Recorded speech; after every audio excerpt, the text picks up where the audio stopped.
There are increasing indications that Planet X, also known as Nibiru, is moving in a precise direction towards planet Earth. So what does this suggest for those of us who dwell on this planet? Is there actually a biblical link that correlates with the end times as we know it? Many of you believe that NASA and other government bodies, such as the Pentagon and the CIA, are aware of its approach. Your belief carries considerable weight, considering the recent publication of scientific studies claiming that there is proof of an unnamed mysterious planet lurking beyond Pluto. The claim was determined by observations of gravitational influences on a group of celestial bodies called the extreme trans-Neptunian objects, which are orbiting our sun beyond Neptune. The approach of the mysterious planet Nibiru is at present sending waves of charged plasmatic energy particles through our solar system. The flow of energy will finally affect the core flows of the Earth and result in catastrophic changes in Earth's climate, which is without a doubt occurring on an escalated scale. Planet Earth has been feeling the effects of this inbound planet or system of planets since 1996, with records showing a troublesome increase in seismic and volcanic activity, extreme weather patterns, and catastrophic disasters. U.S. and Russian governments are aware of its approach, as is the Vatican hierarchy, which is keeping a watchful eye on the heavens with their sophisticated telescope perched high in the mountains of Arizona. In the meantime, the public is being kept in the dark regarding this approaching apocalypse. The consensus by many is that such an event would annihilate 2/3 of the world's population, while 2/3 of those who survive the initial impact will perish over time due to starvation and exposure to the elements.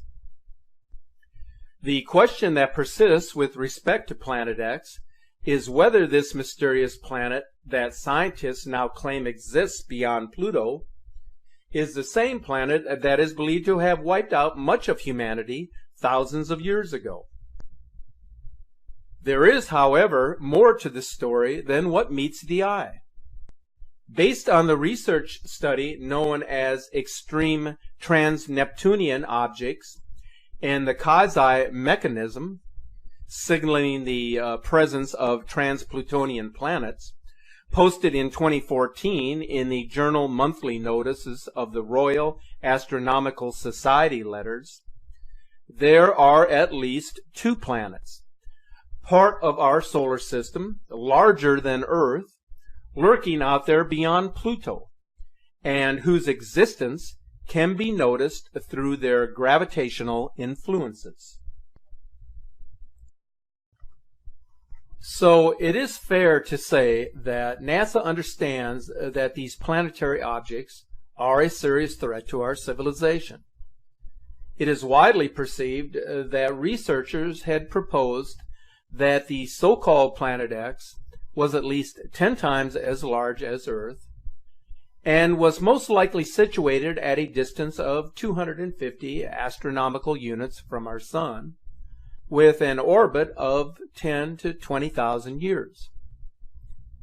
There is an understanding that an approaching large body or a star system of planets and moons can trigger considerable differences in magnetic activity, and recent data from our magnetosphere indicates that this is what is now taking place. There were even suggestions that Google Sky had revealed an area in space that had been censored by NASA, showing the winged globe moving through our solar system. So are these subtle warnings an earnest attempt to inform us that an apocalyptic situation is at hand, which is coming from out of this world, something previously unknown to humanity, but which have memories in our subconscious from past lives and records kept over the ages?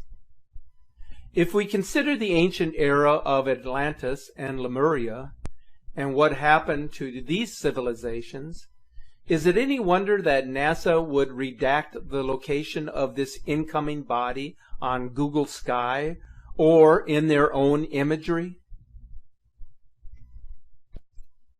Every week, NASA appears to have learned something new that was unimaginable, and yet they want us to imagine that Planet X Nibiru is unreal. As you can envision, the gravitational consequences of a sizable planet moving close to the inner solar system would spell huge problems for planet Earth. Not only are we witnessing climate extremes and a shifting of the Earth, but we are now bearing witness to the very real observations that the four seasons, as we have known them, are now blending. So with all of this in mind, we can now ascertain why certain governments are taking steps to protect their own interests as they prepare for the arrival and the aftermath of this large planetary body or system of planets moving through our solar system. Here is some news that has been widely reported, but which some of you may not be aware of. Russia recently completed building or updating some 5,000 shelters in Moscow. They actually have been quite open about what they are doing, but they haven't specifically stated the actual reason for constructing or updating these shelters. But we do know that they have some facilities that can accommodate up to 100,000 people. The United States is estimated to have over 150 deep underground military bases. Coincidentally, a huge military underground city exists below the Denver airport. Now, these are entire underground cities that have been under construction since the 1980s. But this is a need-to-know classification that is underway and is never published in advance for fear of destabilizing the economy.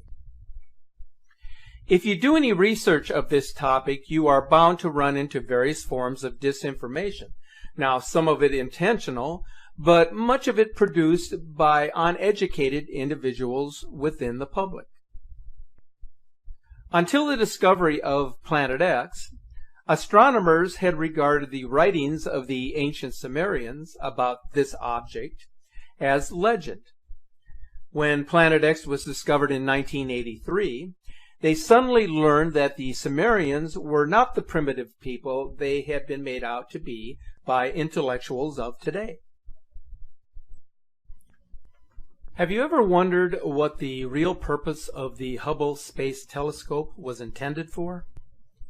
It was not to explore the universe and the solar system, as some have suggested. Rather, the reason for constructing this multi-billion-dollar telescope and then placing it in orbit was for the purpose of observing the inbound Planet X. A June 6th interview with a Hubble insider states this fact as to the Hubble's purpose. He watched this mysterious body through the Hubble telescope and stated that this thing looked as if it was nearby, and the Hubble got cut off, and they encrypted it, and that was the end of any transmission. So let's listen to this interview. The insider is stating in the most revealing terms that something ominous is heading our way that NASA has known about for decades.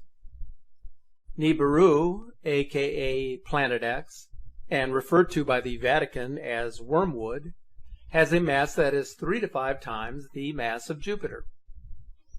Its composition is cesium, iron oxide, iron, oxygen, and ozone. And according to the interview by the Hubble insider, it consists of 7 planets and moons that orbit it and innumerable asteroids. Its existence is known by all of the major governments of the world, and they are prepared, as I described earlier, in this presentation. The object is very big, and until recently it is a red dwarf star visible only in the infrared spectrum. The agent claims that the government is monitoring the system and that in 2008 it could be seen in high detail with infrared telescopes. But the manner of observation is beginning to change. Using deductive logic, a number of independent videos are capturing its close approach now. We can speculate about its existence and whether the images and videos being published on a regular basis are genuine captures. But it doesn't change the narrative that something big is out there. Even the most reputable scientists are coming to the same conclusion that we have been warning about for many years now. That whatever is out there must be found and determined as to its impact upon the solar system and planet Earth. So it's no longer a question of whether it actually exists, but rather its actual location and how long before its absolute impact will be felt on our planet. In closing, I wanted to share with you a few troubling observations that were posted recently on Facebook. The first one is a capture from the Skycam Observatory in Deakin, Australia, showing the two-sun phenomenon. Now, the sun's companion has been visible in this side-by-side view on all Skycam for several days now, which indicates that the Nemesis system is rising to the ecliptic, as I mentioned in the video which I published on October the 28th. So something is definitely taking place now, and it behooves us to start paying careful attention to the skies. So if any of our viewers and subscribers have anything of value, any type of information or images you care to share with us, please forward them over here for review as soon as you can. Also mentioned in this video presentation was the indication that this system would be accompanied by a long trail of debris consisting of fairly large-sized meteors and asteroids. The number of space objects that are penetrating the Earth's magnetic field has increased substantially in the past couple of years. So take a look at this incredible capture from Japan on October the 31st.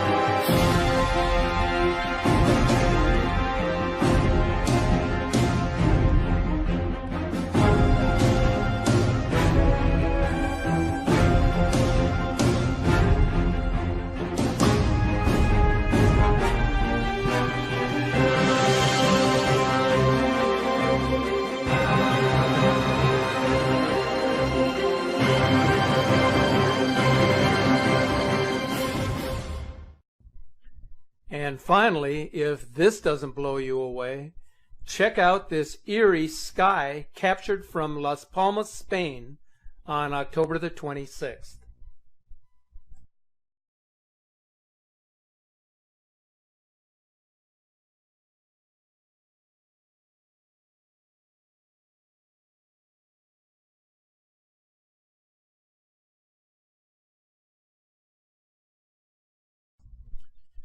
So as you can see, something definitely is going on that is very difficult to explain. It was in mid-August of this year, as some of you are aware, that myself and my family members and a number of friends were among the many tens of thousands who suffered the worst flooding in recorded history here in southeastern Louisiana. We are still recovering from that devastation. The funny thing about all of this is that it seems that we encounter one extreme weather event after another. Since the Great Flood of 2016, we have had what is now considered to be one of the most severe droughts that this area has encountered in recent times for this time of the year. Not only has our temperatures been steadily above normal, but the rainfall has registered less than 1/4 of an inch for the past 2 months.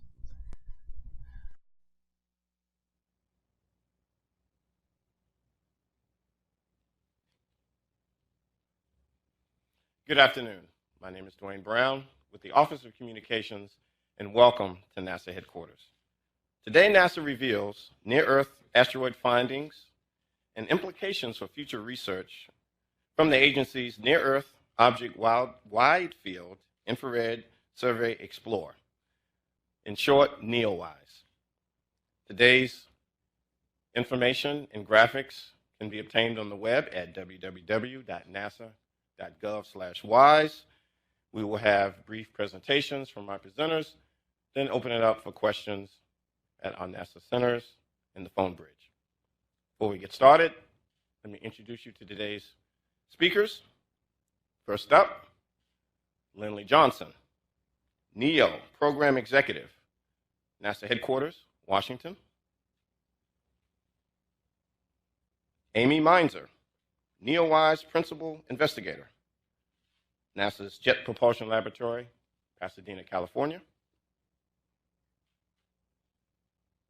Tim Spar, Director, Minor Planet Center, Smithsonian Astrophysical Observatory, Cambridge, Massachusetts. And Lucy McFadden, Scientist, NASA's Goddard Space Flight Center in Greenbelt, Maryland. And with that, I'll toss it to Lindley to start us off. Thanks, Dwayne. Thank you all for tuning in to hear about our progress with the Near-Earth Object Observation Program. We're here today to provide an update of our understanding of the near-Earth asteroid population and announce achievement of some significant goals in finding our nearest neighbors in the solar system. Over the past 12 years, our work to find near-Earth asteroids has largely been done by several ground-based observatory teams. But in 2010, NASA augmented those efforts by enhancement of the ground processing of the data being returned by the Wide Field Infrared Survey Explorer. This enhancement project, called NEOWISE, processed all the sky images sent back from WISE to detect objects moving across the sky background, those objects that would be in our solar system. This was mainly done to find near-Earth asteroids and comets, but a great many main-belt asteroids and other objects in the solar system were also found. The year of WISE observation also led to 2 very significant findings for the near-Earth object observation business. The NEOWISE project has confirmed completion of the original goal set with Congress back in 1998 of our program, which was to find 90% of the 1 kilometer and larger near-Earth asteroids. The second significant finding is the population of medium-sized near-Earth asteroids, those between 100 meters and 1 kilometer in size, is probably somewhat less than we were estimating before. So if I could have the first graphic up. This is an animated view of our solar system looking down from the sun, with the inner planets' orbits depicted as circles. Mercury, Venus, Earth, and Mars as the outer ring. I have to point out that this diagram, the sizes of these objects is not to scale. If it were, even the planets would be so small that you couldn't really see them. So if we could have the animation in motion now, all the small red dots seemingly swirling about like gnats in their orbits about the sun are shown in the red. Those that we previously knew about are now shown in yellow or maybe orange in some screens. Those that were detected by the NEOWISE project are now in blue, and the new objects that were detected by NEOWISE are now shown in white.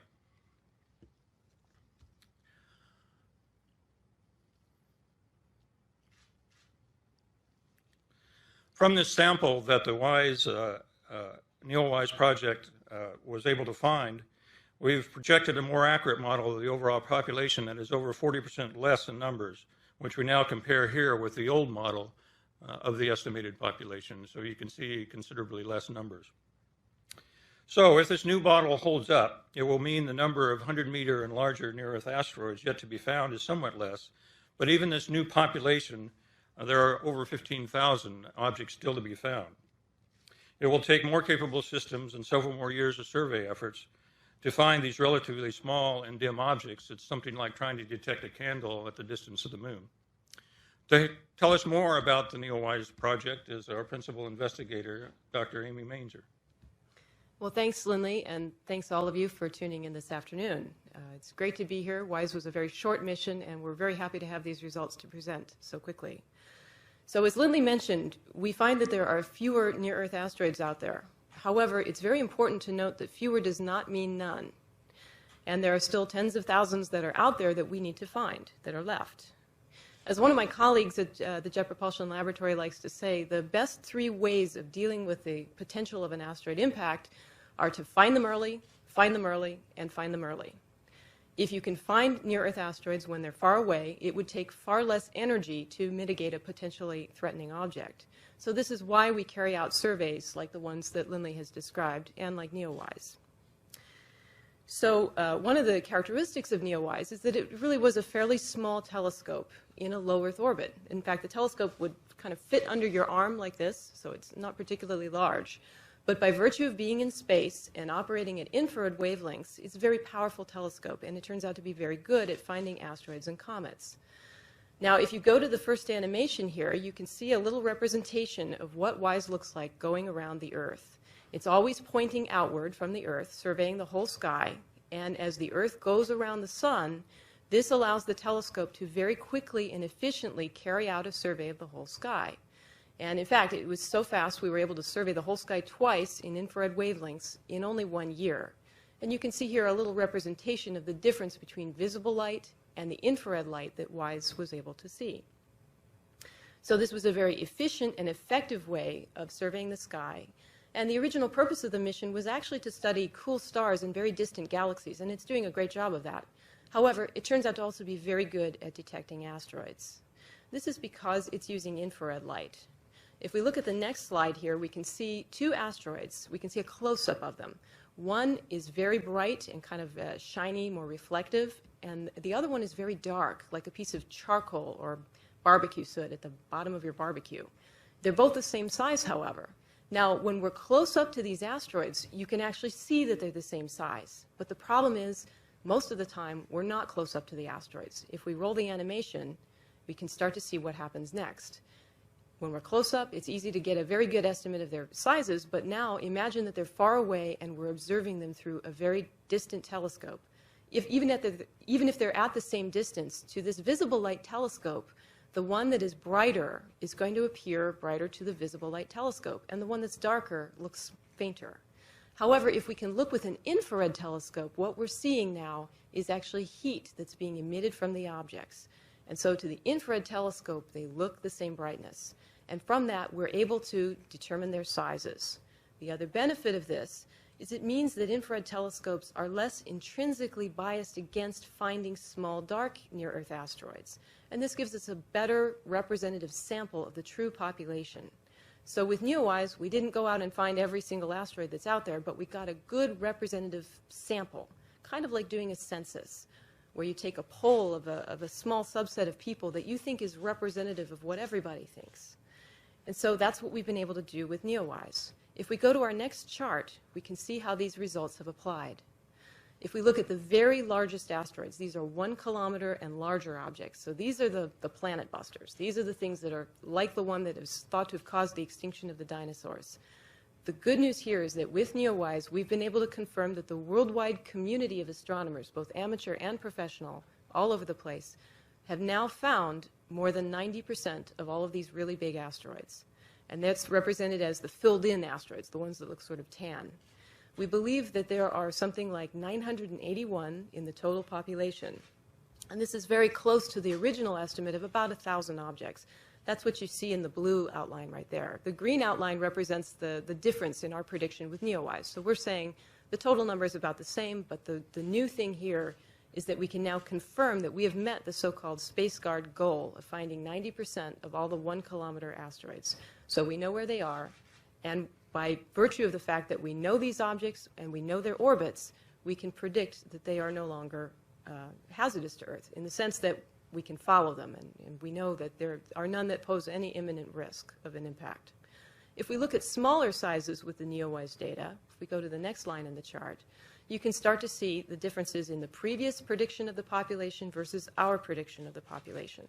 The previous prediction is shown as the blue outlines, and our prediction is shown as the green outlines. And again, you can see that the fraction of objects that have already been discovered are shown as filled in. And going to still smaller sizes, we can see another layer of this. So if we could have the next layer in the chart, you can see that now the prediction is showing that there are somewhat less, but we've also found proportionally less of these objects. So there are still many remaining to be found. And if we go to the next layer, you can see that this continues. So if we go to the final layer of the chart, for objects that are smaller than about 100 meters, the NEOWISE survey is not really able to comment because we just didn't see very many objects that are that small. So we're not able to comment. However, previous studies indicate that there may be as many as about 1 million or so of these very small asteroids. But even so, if we sum up and look at all of these things, everything between 100 meters and 1,000 meters, 1 kilometer, we believe that there's something like 19,500 predicted to exist in the total population, compared to a previous estimate of about 35,000. So there are fewer. However, it's important to note that we've only found a fairly small fraction of these to date. Okay, so to give us a little bit more information about infrared and the value of these surveys is Tim Spar. Dr. Tim Spar is the director of the Minor Planet Center in Massachusetts. Thanks for the lead-in, Amy. The job of the Minor Planet Center is to collect all of the asteroid data that's taken worldwide. And so we're in a position where we interact with all the other asteroid astronomers. We collect positional data. We distribute the orbits. And one of the things that we do is to try to discriminate between near-Earth asteroids and the main belt asteroids. And from this perspective, from my perspective at the MPC, the NEOWISE mission is the most important project in my career. And the real punchline of this is that they observed the size. They were able to determine the size of every object that they observed. In addition, when I combined the positional information that they gave us with that from the other surveys that Lindley described, they were able to produce a very good orbit model for all of the objects, and not just the near-Earth objects. I'm talking about the main belt asteroids, the group between Mars and Jupiter. NEOWISE observed actually 25% of the entire known asteroid population. So that was something like 150,000 objects. And because they could, again, because they could determine the size of all of these objects, we were able to put together a really good model. And it's important to know that this was something that was a contributory effect. This fit in perfectly with the other surveys that are already there. It looked at a different wavelength and a different area of the sky, so everything fit together very well. Now, to give a little idea of the census, we've got a video here. And all right, go ahead and start that, please. Each little dot, again, not to scale, is an asteroid that was observed by the NEOWISE program. In the center, you have the sun, and the outer orbit there is the orbit of Jupiter. And if you give that just a good look, you can see the sampling of all the different populations of main belt asteroids. There's objects out by Jupiter, and there's a whole bunch of objects in there near the Earth. So that's the near-Earth asteroid population. And this is showing just over 1 year how powerful this program was. Observed a quarter of the known population and censused a good bunch of the inner solar system.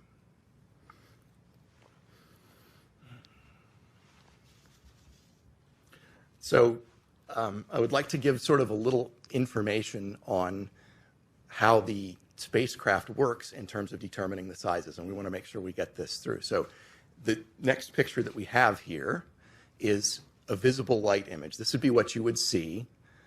Go ahead, cue that one up. All right. That would be what you would see from a visible light telescope like the existing surveys that we have. So you see 3 asteroids that look similar brightness. Now, if we could go to the next iteration, please. So on the left-hand side, we have a small reflective object And on the right-hand side, we have a large dark object. And again, as we heard before, those will look the same in the visible light. Now, if I could have the last slide, please. This is the real key.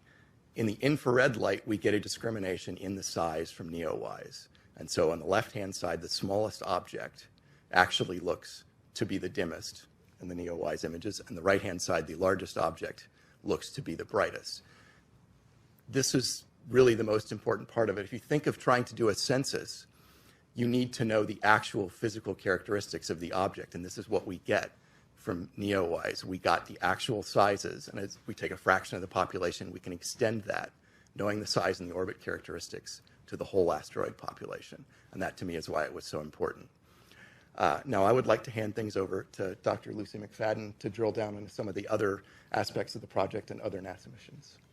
Thank you, Tim. First of all, I find it really exciting that scientists continue to find things in the solar system, bodies in orbit around the sun, and objects that are close to our backyard in the near-Earth space. I want to congratulate the team for your successes, and I know from experience that in order to conduct a survey and to locate and discover new bodies from spacecraft missions requires a lot of planning, a lot of ingenuity, huge amounts of computing power, and then hours and hours, months of discussions with colleagues and poring over the data to validate the results. So I want to congratulate you all. It was a big team effort that you should all be proud of. There are 28 co-authors on the papers that are to be published, and each one of them has had a critical role in the success of the project. Additionally, it's terrific to have a satellite that can reach the greatest depths of the universe and also find things right here close to home. Can I have the first slide here? Again, we like looking at the bird's eye view of our solar system with the circles, or actually ellipses, representing the paths of the planets, and the white dots representing the asteroids. They're minor planets. We consider them minor planets because of their small size, and it's really fun to welcome the new asteroids into our consciousness of the solar system. Another concept that I marvel at is that their mere presence, reveals the past. When the solar system was forming, solids condensed from the rotating disk of gas and dust, and planets grew, some of them to hundreds of kilometers, and their growth was stopped by the formation of the larger planets, the major planets that are tens of thousands to hundreds of thousands of kilometers in diameter. So in the asteroid population, we see both early planets that grew to what I call a small size, hundreds of kilometers, but also the remnants of larger planets that were broken up from collisions in the solar system. And the challenge is to determine which asteroids are which and what the time scale is, what happened when. So next slide, please. To complement the surveys, what the surveys tell us is what the big population is, give us the big picture. They also allow us to decide which ones to go study up close with robotic missions. So here we have about 9 asteroids that have been studied with robotic spacecraft missions in the past 20 years. We've covered a wide range of sizes and asteroids from different parts of the whole asteroid belt, as well as some in near-Earth space. What I'd like to point out here, the obvious one, the biggest one here, is asteroid 4 Vesta, which has a spacecraft in orbit about it today, orbiting for the next 9 months, and revealing this body as a world of its own, looking at the surface properties, determining its composition, and determining the processes that hit it. And you can see by looking at the surface that there are craters on the surface, and that tells us that there were collisions. Bodies collided with the planet, bodies collided with Vesta, and debris was ejected from it. And over tens of millions of years, or maybe longer, objects have found their way through a dance, and if we could go to the next slide, through a dance of gravity and solar system dynamics, bodies have found their way into collision course with the Earth. And we see these as meteors, mostly, fireballs, terrific fireballs that are spectacular. This one was captured during a football game in 1992, and it traveled the whole length of the eastern seaboard and coincidentally landed in a small town in the Hudson River of upstate New York, where I used to spend my summers. And it landed as a meteorite. So we have in our collection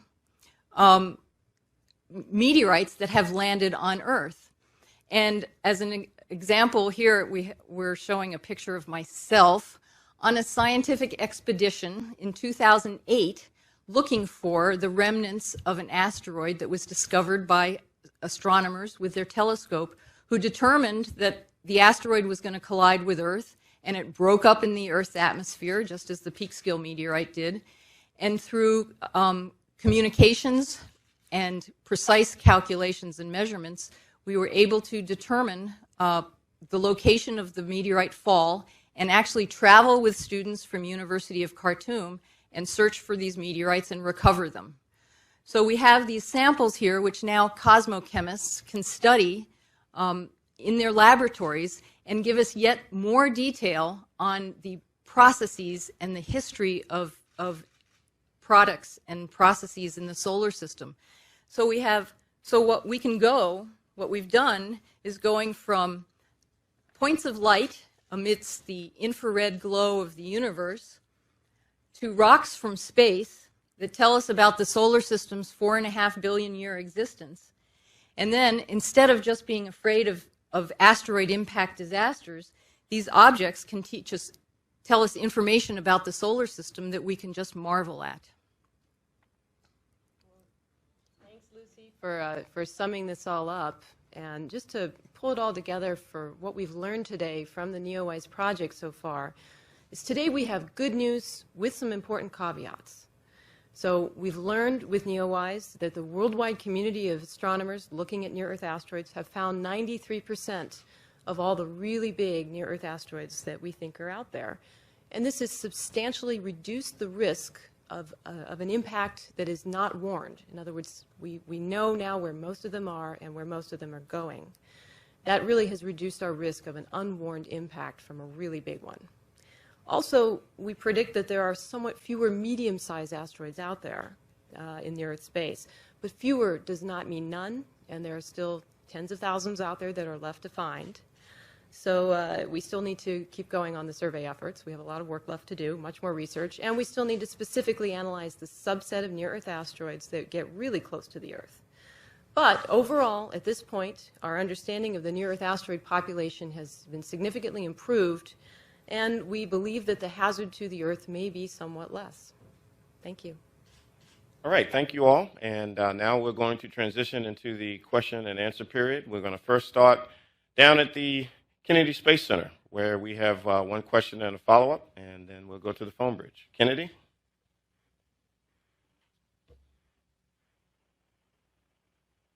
In Florida today. Last April, the President of the United States was down here at Kennedy Space Center, and he challenged NASA to send astronauts to an asteroid by the year 2025. I was wondering if you could tell us whether any of the findings that you found in your survey might produce targets of opportunity for human exploration. I'll take that. Thanks for the question. This is Lindley. We're working with the human spaceflight folks in examining the known population of near-Earth asteroids to determine if there are available targets. This research, the work that NEOWISE has done, has allowed us to understand the population of these objects much more and to understand where we could find more available targets. But there are a number of things that still need to be done in the survey. The objects that come closest to Earth tend to be the smaller ones in the 100-meter class. And as you see, there's a large percentage of the population still to be found. But the efforts to date have shown us what the population looked like and where we might be able to find and the techniques we need to use to find more of these objects. Todd, you have a follow-up? And just as a follow, could you tell us in a general sense for, say, my next-door neighbor, why we would actually want to send human explorers to an asteroid? Well, exploration of the solar system is one of the goals of NASA and our scientific program. The human spaceflight is a part of that exploration. So it's a natural stepping stone of our exploration into the solar system. Okay, we're going to transition to the phone lines now. First up is Alan Boyle with MSNBC. Alan? Thank you. I realize you're focusing on near-Earth asteroids today, but there's been so much talk about the potential for finding a Planet X or some sort of large body through the WISE survey. Can you comment on any status on that sort of search, or maybe even reassure people that Planet X isn't coming to get them next year? Yes, this is Amy Meinzer. I'm happy to answer this one. Planet X is not coming to get us. But we are looking to see if there are any other bodies in the outer part of the solar system with the WISE data. This is a very natural project for WISE. And so we're still working on it right now. We've obviously just returned a huge amount of data from the telescope that's going to take us a long time to sort through. But the initial results are very promising. You may have seen earlier results where we've discovered a new class of very cool type of stars with WISE. But the search is still on, and we don't think that there's anything that's hazardous in the outer solar system. We think that this is just a sort of if there is something out there, it would be a large body in a roughly circular orbit. Our next caller, Denise Chow from space.com. Denise? So when you say the initial results are very promising, the initial results are very promising. Anything else you wanted to say on that point? We've actually been able to confirm the discovery of 100 new objects that are these very cool stars called brown dwarfs. And so that's very similar to what people are interested in looking for. So we've actually found some of these that are relatively close to the Earth, but none of these are closer at this point than the nearest star to our solar system. So it's a good start, though. Thank you. Okay, now we'll go to Denise from space.com. Denise? Hi, Denise Chow at space.com. Thanks for taking my question. I was under the impression, but please correct me if I'm wrong, that the WISE mission was officially shut down in February of 2011. So does that mean that in the months and years to come, it'll be more of sifting through the survey information that has been collected, or is there a plan to continue with another mission to take more of these sky surveys? Well, this is Amy, and I'll answer this. We like to think that the WISE spacecraft, having completed its baseline mission successfully, is now in honorable retirement. It's in hibernation mode, having accomplished all of the goals and then some that were set out for it. So we're happy to now be looking at the data.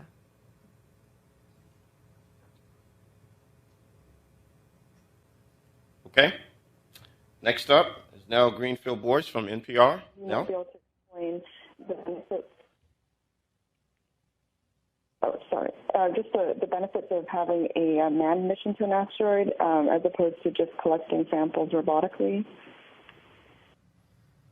Now, could you repeat that again, the entire question? Oh, so I was just wondering if you could explain the benefits of having a manned mission to an asteroid as opposed to collecting samples just robotically and returning those to Earth. I'll take that. This is Lindley again. The human spaceflight, they are still working out the objectives and constraints and requirements of a human spaceflight mission to an NEO. But with a robotic mission, you have certain capabilities that you're able to do, but since those have to be programmed ahead of time and It has to be all planned out and thought out ahead of time to get the robot to do what you need it to do. There are some limitations to robotic sample collection. One of the big advantages of humans is they're able to think on the fly and adapt quite quickly given some basic capabilities. So that would certainly be one advantage of human exploration of an asteroid, to be able to think of different things to be done while you're at the asteroid, look in different places for samples to be returned. Of course, one of the biggest science objectives of human exploration to an asteroid would be to bring back samples.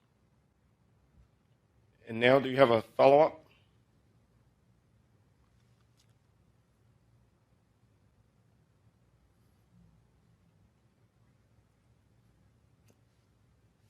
Okay, go ahead. She's coming. Go ahead, Nell. New estimate of roughly 19,000 mid-sized near-Earth asteroids. The majority of those have not been discovered, and I'm wondering what missions or projects are underway to discover those. And I also wondered if you could characterize the damage to our planet that would occur if one of those mid-sized objects struck the Earth. I guess I'll take that again. This is Lindley. Your first question is about the ongoing efforts. What are we continuing to do? We continue to run several ground-based teams that have been in operation for several years and have actually found the majority of the known objects. Those projects continue. We are looking at increased, more capabilities. The NEOWISE mission kind of gave us a prototype of a space-based mission that we might look at for the future, but we have to examine the cost and benefit of doing it from space in the infrared versus ground-based observatory, larger ground-based observatories. So there's actually a whole spectrum of capabilities to be looked at. It's not one system to do it. It's a complement of both ground and space-based systems, which would probably be the best to recover the entire population of these objects. And I've forgotten your second question. Oh. Thanks, Amy. You wanted some idea of what the damage of, say, a 100-meter asteroid, if it were to impact the Earth. Because of the orbital dynamics, the relative speed at which these objects hit the Earth would be on the order of tens of miles per second. So that's a lot of energy to be dissipated in an instant. So it is quite a large area that would be damaged by the impact of a 100-meter object, something on the order of a metropolitan area. If, say, for instance, one were to hit in the middle of the D.C. area, it would pretty much devastate the entire area within the Beltway. This is Tim Spar. I'd like to make one general comment on the existing, the existing search teams. They're finding roughly 500 objects larger than 100 meters per year. And so it's a little bit slow going, but the existing assets are capable of certainly doing a good job with this. Certainly, given enough years, they will eventually recover the population, but it will be several decades with just the existing assets. Okay, we have one final question. I think this is a good wrap-up. This is for Amy from one of the .coms.